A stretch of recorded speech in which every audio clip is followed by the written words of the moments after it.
Hi, I want to introduce to you Italo's Minnow. It's made by Fishing Complete and it's part of their Case Plastics line. Now there are a lot of plastic minnows on the market, but this one is very unique. Let me explain to you why. First of all, it's just over 4 inches long from head to tail. If you look at the tail, you can see that the tail is parallel to the body, like a real minnow. It's not flat like a porpoise or a whale. The other thing I'd like you to look is at its back. It's about 5 millimeters wide here, and then it tapers off to 3 millimeters at the back. If I flip it over, you'll notice that it has a bit of a belly.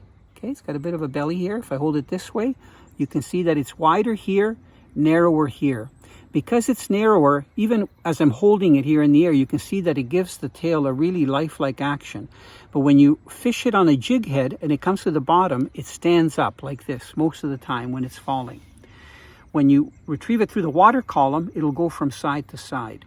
Now, the one thing that I stress to people is that it's very important that you use it on a light wire grub barb jig head. To complement Italo's Minnow, Fishing Complete has come out with an Italo's Minnow jig head.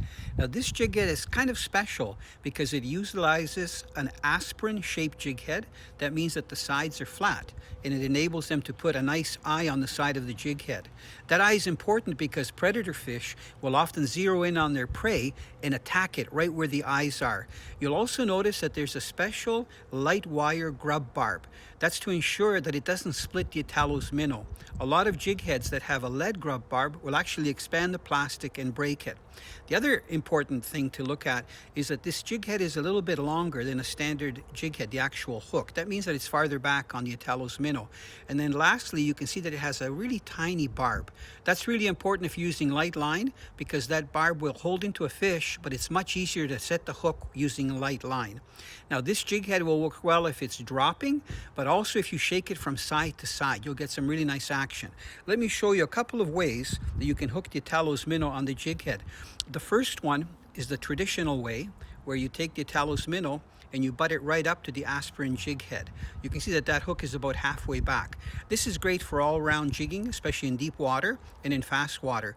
The other way is to actually hook the Italo's Minnow just on the bend of the hook. What that does, when the jig head hits the bottom, that minnow will float up much higher, and with the slightest movement, it'll go from side to side.